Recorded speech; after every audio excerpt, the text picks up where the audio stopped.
it's been kind of a while since I posted a video, but I moved and then it was the holidays and then my family came and we went to Universal together for my sister's birthday.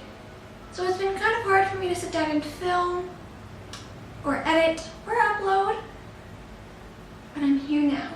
And like I promised, this is the final part in my magic system series, and that is how...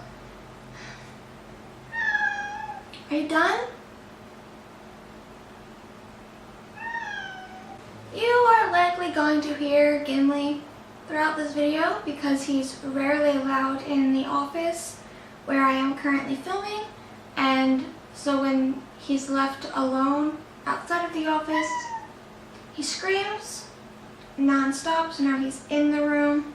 But like I said, I'm going to round out this series on magic systems with how to create a rational magic system. Of course, your rational magic system could be hard or soft, just depending on how much of that you reveal to your audience. All that matters is that you understand the framework and how the magic works behind the scenes for it to be rational, more or less. But if it's hard, then you're going to explain it to your audience. If you haven't watched my previous 3 videos on magic systems, I would watch them now. I'll link them in the cards, because otherwise you're going to be kind of confused.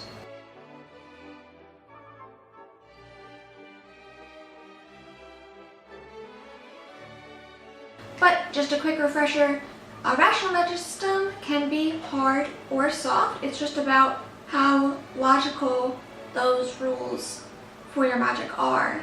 That being, does your magic follow a logical sense of progression? Can people extrapolate what further rules for your magic system are from the rules they already have or not? Do the rules of your magic system fit together into the same metaphysical framework or not? So if that's the kind of magic system you want to make, and there's not necessarily a need for you to want to make a rational magic system. TPL, like my first series, and a lot of famous series like Harry Potter are not rational. I would say they lean more irrational, more in the middle, and there's nothing wrong with that if you're not using your magic to foreshadow previous forthcoming events, then it doesn't really matter. And it can be used for a lot of whimsy and humor like it is in Harry Potter. Right? Having somewhat random, unpredictable magic can be a source of humor and a source of whimsy and wonder and mystery, and there's nothing wrong with that. But that's not to say that a rational magic system can't be mysterious as well. It would just need to be soft rational, as opposed to hard rational if you want people to not be able to understand your magic system. Don't explain it. It's not that hard. But regardless, if you want to make a magic system that is rational to you, the author, one that follows a cohesive metaphysical set of laws that all forms of magic in your world adhere to, Gimli! That being said, if you want to create a magic system that does follow a set of predictable, understandable rules that either you can extrapolate from or your readers, if you have a hard magic system as well, then keep watching. So as I've said before, the idea for a rational magic system is, again, not unique to me. I actually came up with the idea of the axes from reading a blog post from the Mythcreants about how to create a rational magic system. And it is that blog post that I have kind of fiddled with when creating my own magic system and has helped me create a process that works for me. So I will link that blog post in the description down below so you can read it yourself, and if my exact process doesn't work for you, you can read the original blog post and maybe you'll find something that'll work for you. So the first step of creating a magic system is deciding what the source of the magic is. Because I think that you cannot create a magic system without knowing what causes magic to exist in the world, then you also have to know kind of something about the world. Wow! They can't not exist together. You have to create a magic system that fits in a basic framework of a world that you have and also create a world that will be conducive to the magic system you want to create. They go hand in hand, and here's why. So there are a couple different sources of magic that you can use. You can use things like energy, which is like, if you have seen Naruto, the anime Naruto, I have the power of God and anime on my side! You know, chakra is a form of energy that they use to do things with the hand symbols, and that's like a magic system. It's an energy. Other forms you could use human emotion, or like, I don't know, any sort of like energy would work. Avatar the Last Airbender is another form of energy-based magic. That is not correct. So there are all kinds of different forms of energy that are non-tangible that you can use to create a magic system. Like I said, emotion, physical energy, like kinetic energy, chakra, or other forms, you know, giving it a new name, but some form of energy that flows through people and is intangible but is the source for magic would be a rational magic system. Star Wars is another example of a rational magic system with the midichlorians or whatever, and the force comes from within people and is a form of intangible like energy that comes from people themselves. That's one form. Listen, I'm not a huge Star Wars fan and I've never seen the prequels, so I have no idea how midichlorians work. Don't roast me for it. Another form of magic is a magic that comes directly from higher beings. So your characters would pray to higher beings in order to have magic effects in their world, which is tricky because the higher beings would also then be magic users. But that could be a soft magic system because they're not your viewpoint characters usually. But in that sense, if you were to use a higher being magic system, you'd probably sort of create two magic systems. One magic system would be soft and you don't really have to develop it that much. Or you could if you were really interested in it, and then that would have direct effects on the world in which your characters are set, in which they appeal to higher beings. But that's an example of having to also world build at the same time, because presumably there'd be some sort of religion around these higher beings for people to pray to them, and so you'd have to flesh out that religion. You know, does everybody worship them? Do people believe their gods are dead or not? What's going on there? Right? Not everybody's going to believe in them because people are not a monolith and not everybody believes in the same religion. So you'd have to really delve into that. That's sort of a perfect example of how magic systems can inform things you need to consider in other aspects of world building, like religion. Another is if you have a physical source of magic, like in Brandon Sanderson's Mistborn, people ingest metal. You have to consider climate and geography on how those sorts of sources would come about, where they would be most available and less available. How does that affect trade and economy, right? If one metal creates a very powerful effect and there's a country completely devoid of that metal, how does that affect that country's economics versus a country that is rich and plentiful in a source of magic? How does that affect their economics? Magic in a magic world would have a lot of effects on every other aspect of people's lives, on economy and trade, jobs, wealth, power, armies, militaries. You have to sort of take all of those things into account, especially if you're creating a rational magic system. You don't want your magic system to seem super logical and thought out, and then you completely throw to the wayside any sort of logic when it comes to how that magic system will affect the world and the real life things that world has to go through, right? Those are real people who have to deal with the economics and trade of, hey, this country is full of this source of magic, plant, metal, whatever, and this country's not. How do they even come to be on a level playing field at all? Is it possible or not? You have to keep those things in mind. The last source of magic that the blog post by the Mythcreants hints at or talks about is shifts in reality. which I'm not really going to get into because I've never read a book that uses this. I think that it typically is not very fantasy-esque. It's far more sci-fi, which is fine. I think it's just really hard to pull off because you have to find a way to limit it, and it has to be in a place in which magic is sort of a new thing. So, for example, the Matrix is something that uses a shifting of reality in order to create magic-like effects, or a magic system, in that you can bend reality, and that's because, you know, what we know as the real world is not really the real world.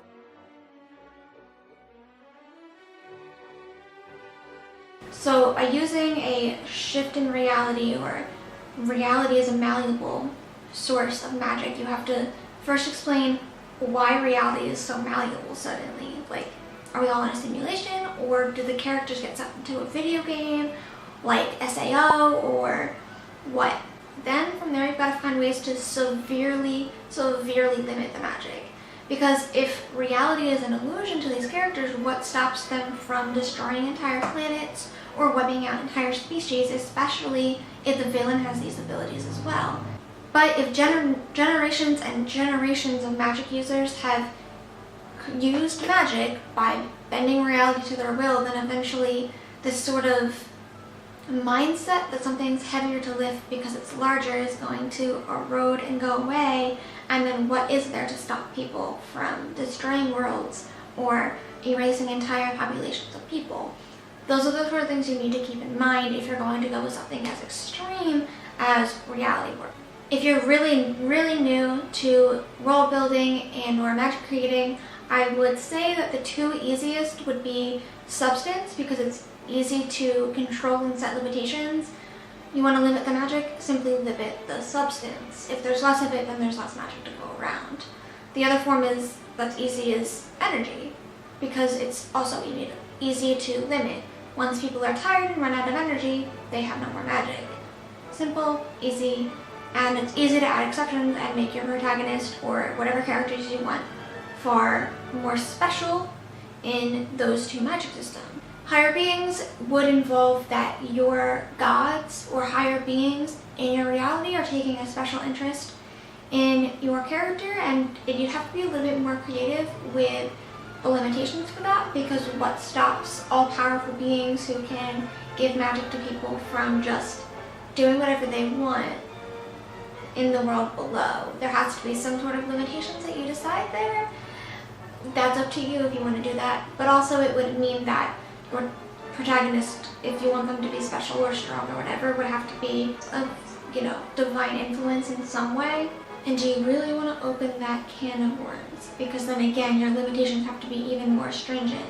If these gods want this one particular person to, succeed or whatever, then what stops them from just giving this person all the abilities they could possibly want to just decimate the villain? Those are some things to keep in mind there, and I've already talked about a lot of the possible pitfalls for shifts in reality. If you're really new to world building and or do not want to spend a lot of time delving into the nooks and crannies and limitations of your magic system, energy and substance are probably going to be the easiest for you. I am personally the magical system that I am building now for my book/series. I don't know what it's going to be. The world I am building for my next project after TPL and the Legacy Saga is a substance-based magic system, because I've never personally developed a rational magic system before, because like I said, TPL is not wholly rational or wholly hard. It's more nebulously in the middle. And I don't really know what I'm doing, and I feel like I'm a little bit out of my depth. So I went with something where I knew I could make limitations far easier and not have to fall down a rabbit hole of possible plot holes by introducing higher beings that are in control of magic or reality shifts. I'm personally trying to stay away from that. If you think you are willing and up to that task, power to you, but I am not. So you have your source of magic. The next thing you need to know is how people use that magic. So say, like me, you are using a source form of magic. How do people use this source to create magic, right? Is it just through thoughts and will? Which is fine, just know that then your limitations for your magic system will have to come from the source itself, because it's not really coming from how the spells are cast. Because if you just have to think, I want to do this for your magic to work, then that's not really a limitation. If they have to speak their desires out loud, then boom, as they can't speak, then they're automatically limited.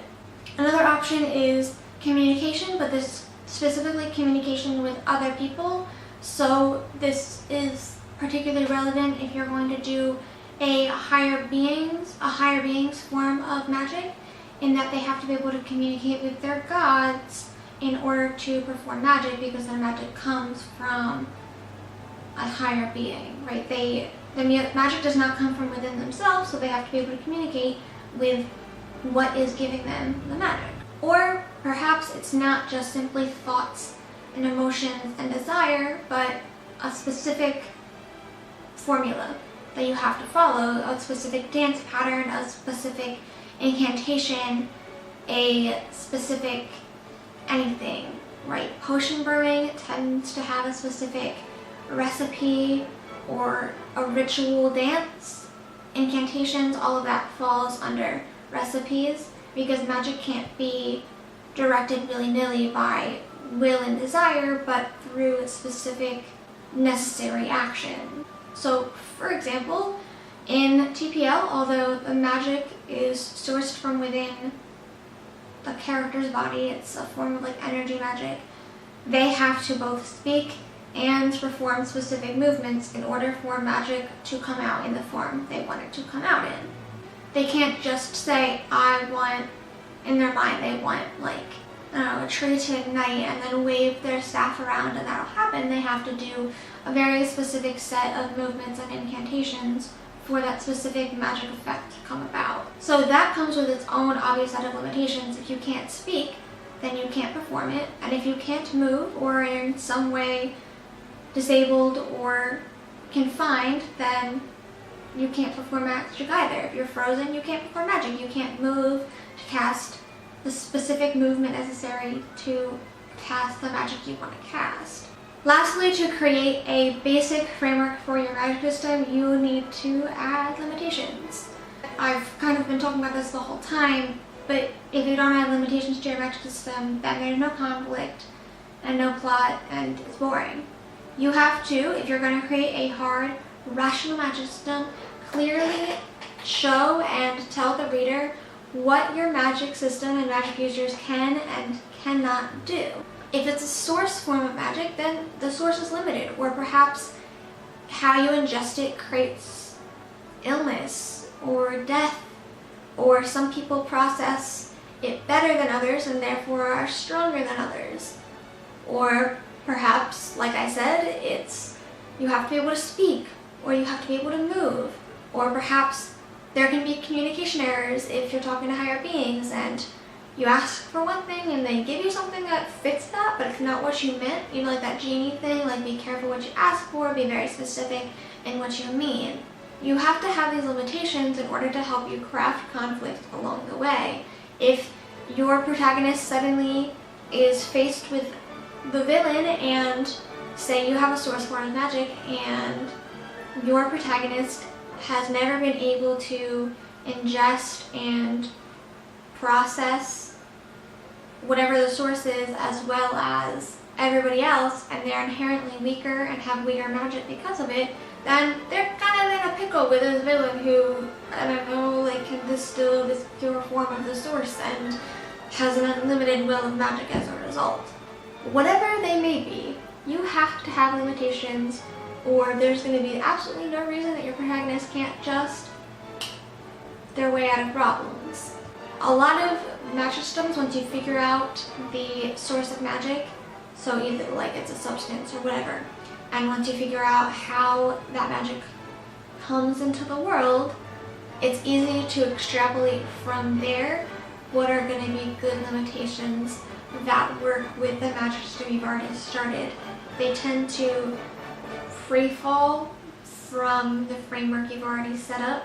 So just maybe look back if you're having a hard time at, what you've already set up, what they can do, and how those things work, and think, okay, well, what would cripple them, right? What would stop them from performing the magic they need to perform? Once you do that, you're probably going to be able to spitball a few really easy limitations to add in to give your characters some sort of conflict to craft around. So once you have that basic framework, that's pretty much when you want to start spicing in variety to make your magic system more interesting or to create loopholes for your protagonist. I would suggest that if your protagonist needs to be special or super strong in some way, which is fine, we all do it, we all like to have a protagonist that's a little bit stronger, that's usually how they win the book, then you could either break exactly one rule for them and they are the one and only exception and you're only allowed one and you're only allowed one for them, or they have some sort of inherent advantage. So either the gods listen to them better, or they have a couple of gods who like them better, or they're able to think their way around reality shifting better than normal people, or they are able to come in contact with the substance that creates magic more organically and therefore have more magic, or they have just more inherent energy in their body and so they can fight for longer with their well of magic. Whatever it may be, you can add a little bit of variety or add an exception just for one character in order to make them more powerful. Or you can just make them more resourceful. So in Mistborn, I've only read the first one, but in Mistborn, Lynn isn't the only Mistborn. She's taught by another Mistborn. They're more out there, but she's smart and she's resourceful, and that's how she's able to win in the end. It's not that she's inherently far more powerful than the villain, the Lord Ruler, is when it comes to her metal burning, her allomancy. It's just that she's more resourceful and she thinks on her feet and she's got guts. But either way, if you're going to break a rule, please only break one.